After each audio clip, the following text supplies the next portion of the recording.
Assalamualaikum warahmatullahi wabarakatuh. Selamat siang, salam sejahtera bagi kita semua. Di sini kami dari kelompok 13 ingin mempresentasikan hasil diskusi dari kelompok kami dengan judul Filosofi Biokimia untuk memenuhi tugas biokimia dengan dosen pengampu Ibu Profesor Dr. Mukti Ningsih, MSI.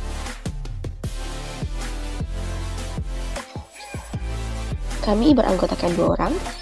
Yang pertama adalah rekan saya sendiri, yaitu Mulia Rahma, dan yang kedua adalah saya sendiri, yaitu Nurhaliza. Biokimia. Kata biokimia berasal dari bahasa Yunani, yaitu bios yang berarti kehidupan dan chemis yang berarti kimia. Sehingga secara keseluruhan, biokimia dapat diartikan sebagai ilmu yang mempelajari tentang dasar kimia kehidupan. Biokimia merupakan ilmu yang membahas tentang zat-zat kimia penyusun tubuh makhluk hidup, serta reaksi-reaksi dan proses kimia yang berlangsung di dalam tubuh makhluk hidup. Reaksi dan proses kimia yang berlangsung di dalam tubuh makhluk hidup dalam sel disebut metabolisme. Secara garis besar, biokimia mencakup atau bersinggungan dengan sebagai bahasan dalam biologi sel dan biologi molekuler. Lantas, apa aja sih tujuan dan manfaat dari mempelajari ilmu biokimia?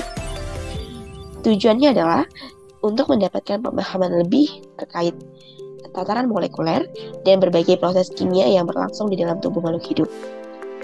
Serta manfaat yang dapat diperoleh, antara lain yang pertama adalah dapat meningkatkan kesejahteraan manusia dalam pengembangan ilmu pengetahuan, dan yang kedua adalah dapat dikatakan hampir semua kehidupan berhubungan dengan biokimia. Selanjutnya kita akan masuk ke dalam pembahasan mengenai perkembangan biokimia. Biokimia muncul sebagai ilmu dinamis dalam 100 tahun terakhir. Periode waktu dari era tahun 1500-an sampai tahun 1800-an menunjukkan peningkatan yang cepat dalam memahami prinsip-prinsip kimia dasar seperti kinetika reaksi dan komposisi atom dari molekul. Pada akhir abad ke-19, biokimia telah menjadi ilmu yang terorganisir dan biokimiawan telah menemukan banyak proses kimia dalam kehidupan.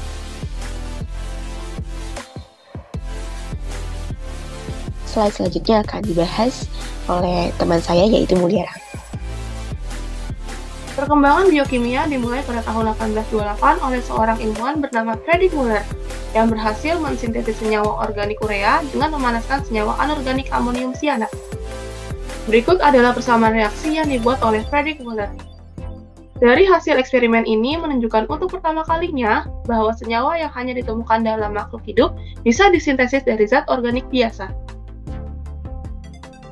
Kemudian pada tahun 1833, seorang ahli kimia fisika dan matematika asal Prancis bernama Anselm Payen berhasil menemukan sebuah enzim yang diberi nama diastase dan selulosa. Enzim diastase merupakan enzim yang dihasilkan oleh lebah pada saat proses pematangan madu, yang memiliki peran untuk menilai kualitas madu, karena enzim tersebut berasal dari tubuh lebah. Sedangkan selulosa adalah polimer glukosa yang berbentuk rantai linear dan dihubungkan oleh ikatan beta 1,4 glikosidik. Selanjutnya pada tahun 1868, seorang mahasiswa kedokteran di Jerman bernama Friedrich Miescher menemukan suatu zat kimia bersifat asam yang banyak mengandung nitrogen dan fosfor. Zat ini didapat dari nukleus sel nanah manusia yang diisolasi dan kemudian dikenal dengan nama nuklein atau asam nukleat. Penemuan ini membuka jalan bagi para ilmuwan untuk mengidentifikasi DNA sebagai pembawa atau pewaris sifat lebih lanjut. Kemudian pada tahun 1894, seorang kimiawan Jerman bernama Emil Fischer menemukan teori gembok kunci, yang menurutnya enzim tidak dapat berikatan dengan substrat yang mempunyai bentuk yang spesifik atau sama dengan sisi aktif dari enzim. Menurut Emil Fischer, substrat diumpamakan sebagai gembok, sedangkan enzim diumpamakan seperti kunci, sehingga keduanya baik gembok dan kunci harus memiliki kecocokan antar sisinya agar dapat membuka atau menutup. Adapun kekurangan dari teori ini adalah belum mampu menjelaskan bagaimana kestabilan dari enzim. Kestabilan tersebut didapat ketika peralihan titik pada reaksi enzim. Berikut ini adalah teori gembok kunci yang disampaikan oleh Emil Fischer. Dapat terlihat, enzim dan substrat memiliki kecocokan dalam bentuknya, sehingga dapat membentuk ikatan kompleks enzim substrat yang akan menghasilkan produk. Perkembangan biokimia selanjutnya muncul pada tahun 1897 oleh seorang kimiawan dari Jerman, yaitu Bapak Edward Lechner. Beliau membuat terobosan pertama kali, yaitu dengan mengidentifikasi enzim sebagai katalis reaksi biologis. Lechner menunjukkan bahwa ekstrak sel ragi bisa mengkatalis fermentasi glukosa menjadi alkohol dan karbon dioksida. Perkembangan biokimia selanjutnya muncul pada tahun 1903 oleh seorang kimiawan dari Jerman yang bernama Karl Nauber yang pertama kali mengemukakan istilah biokimia. Sejak saat itu, biokimia semakin berkembang, terutama pada pertengahan abad ke-20 dengan ditemukannya teknik-teknik baru seperti kromatografi, difraksi sinar X, elektroforensis, mikroskop elektron, dan simulasi dinamika molekuler.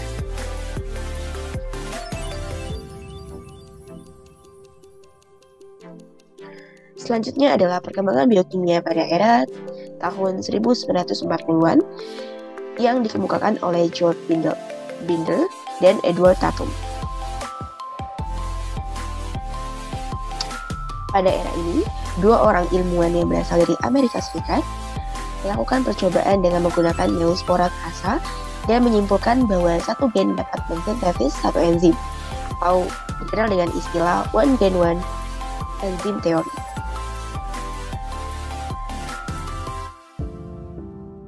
Selanjutnya, perkembangan biokimia pada era tahun 1950-an yang dikemukakan oleh 4 ilmuwan biokimiawan, yaitu James Dewey Watson, Rosalind Franklin, Francis Crick, dan Maurice Wilkins. Pada era tahun 1950-an, sekelompok ilmuwan ini melakukan percobaan dengan menemukan bagaimana struktur DNA melalui metode kristalografi sinar X. Mereka menemukan bahwa struktur DNA itu berupa double helix atau spiral ganda yang berkulit, yang bisa teman-teman lihat pada gambar di sebelah kiri. Perkembangan biokimia pada tahun 1998. Dua orang ilmuwan asal Amerika Serikat bernama Andrew Zachary Fire dan Craig Cameron Mello mempublikasikan penemuan mereka tentang suatu mekanisme yang dapat menurunkan mRNA dari gen tertentu. Mekanisme ini merupakan interferensi dari RNA yang dapat diaktifkan ketika molekul RNA bertindak sebagai pasangan untai ganda di dalam sel. DNA sebagai materi genetik dan pembentukan sel pada makhluk hidup. Apa sih DNA itu? Deoksiribonukleik asid atau DNA merupakan makromolekul berupa benang panjang yang terbentuk dari sejumlah deoksiribonukleotida besar yang masing-masing tersusun dari satu basa, satu gula, dan satu gugus fosfat. DNA mempunyai peranan penting dalam pewarisan sifat. Hal ini dikarenakan DNA merupakan senyawa polinukleotida yang membawa sifat-sifat keturunan yang khas pada kromosom. Tugas utamanya adalah membawa materi genetik dari satu generasi ke generasi berikutnya. Metode penentuan struktur DNA. Metode penentuan struktur DNA dapat dilakukan dengan menggunakan kristalografi sinar X, seperti halnya pada saat menentukan struktur protein. Kristalografi sinar X adalah metode atau alat yang digunakan untuk menentukan struktur atom dan molekul sebuah kristal dengan cara mendifraksikan sumber sinar X ke segala arah. Dengan mengukur sudut dan intensitas difraksi sinar tersebut, kristalografer dapat menghasilkan gambar 3 dimensi mengenai kepadatan elektron di dalam kristal. Baik, slide selanjutnya akan dipresentasikan oleh anggota kelompok lain, yaitu Nurhaliza. Pembahasan selanjutnya adalah mengenai pembuktian DNA sebagai materi genetik. Pada tahun 1928, seorang ahli kesehatan yang berasal dari Inggris, Frederick Griffith, mempelajari penyebab penyakit pneumonia pada mamalia, yaitu bakteri Streptococcus pneumoniae. Hal ini merupakan percobaan pertama yang menunjukkan bahwa bakteri dapat memindahkan informasi genetik yang melintasi suatu bagian yang dikenal dengan transformasi.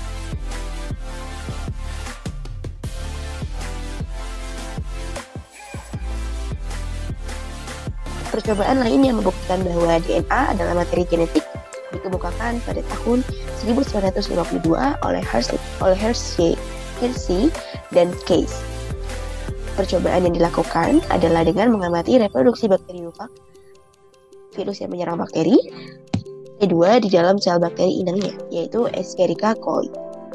Dan di sebelah kiri adalah ilustrasi dari bakteri bakteriofag, di mana pada virus ini mempunyai kepala yang berbentuk heksagonal atau sisi 6, serta ekor yang berbentuk seperti jarum. Bagian luar dari bakteri ini merupakan protein yang menyelimuti bagian dalam, yaitu DNA.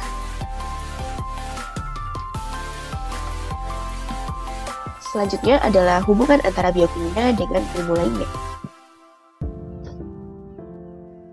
Hubungan antara biokimia dengan ilmu kimia organik adalah sebagai ilmu yang mempelajari tentang sifat-sifat biomolekul. Yang kedua, hubungan antara biokimia dengan ilmu biofisika adalah sebagai ilmu yang memanfaatkan teknik-teknik fisika untuk mempelajari struktur biomolekul. Yang ketiga adalah hubungan antara biokimia dengan ilmu fisiologi adalah sebagai ilmu yang mempelajari tentang proses kehidupan pada tingkat jaringan dan organisme. Yang keempat, hubungan antara biokimia dengan ilmu biologi sel adalah sebagai ilmu yang mempelajari tentang pembagian kerja biokimia dalam sel. Yang kelima, hubungan antara biokimia dengan ilmu genetika adalah sebagai cabang ilmu yang mempelajari mekanisme penyusunan identitas biokimia pada sel. Dan yang keenam, hubungan antara biokimia dengan ilmu mikrobiologi adalah sebagai ilmu yang mempelajari bahwa organisme sel tunggal dan virus dapat dimanfaatkan sebagai sarana dalam mempelajari jalur-jalur metabolisme dan mekanisme pengendaliannya. Selanjutnya akan dilanjutkan oleh rekan saya, Mulia. Pengaruh dan manfaat biokimia terhadap berbagai aspek kehidupan. Berkembangnya ilmu pengetahuan seiring dengan perkembangan zaman membuat ilmu biokimia juga semakin berkembang pesat. Perkembangan ilmu biokimia dapat mencakup segala bidang, yaitu kedokteran, farmasi, keperawatan, pertanian, peternakan, perikanan, dan perkembangan kemajuan pada ilmu biologi. 1. Bidang kedokteran. Pada bidang kedokteran, biokimia memiliki peranan penting dalam memecahkan masalah gizi dan penyakit-penyakit yang diakibatkan dari kekurangan gizi pada makhluk hidup. Penemuan keterkaitan ini pertama kali dikemukakan oleh Sir Frederick Gowland Hopkins melalui percobaan pada seekor tikus untuk melihat proses pertumbuhannya.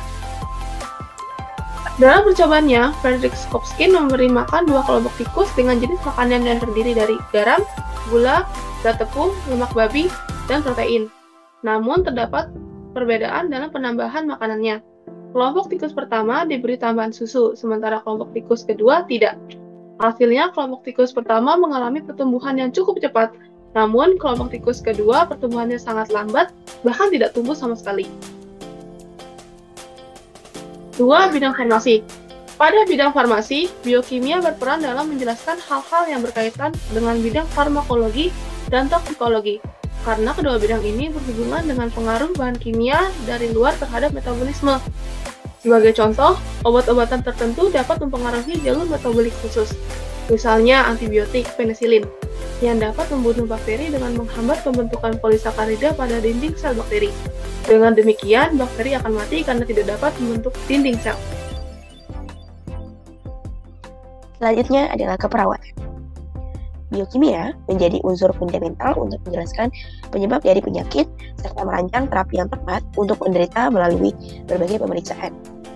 Sebagai contoh, penerapan ilmu biokimia pada ilmu keperawatan adalah pada uji diabetes, di mana bagi penderita akan dilakukan uji analitik biokimiawi untuk melihat kadar glukosa darah, sehingga nantinya dapat membantu seseorang dalam memahami tingkat keparahan dari penyakit diabetes.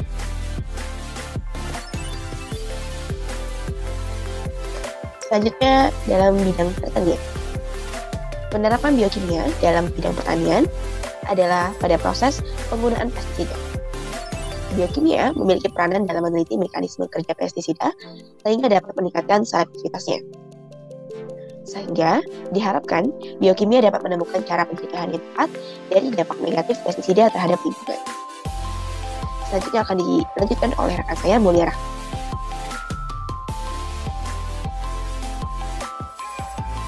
Pada slide ini terdapat sumber referensi yang kami gunakan.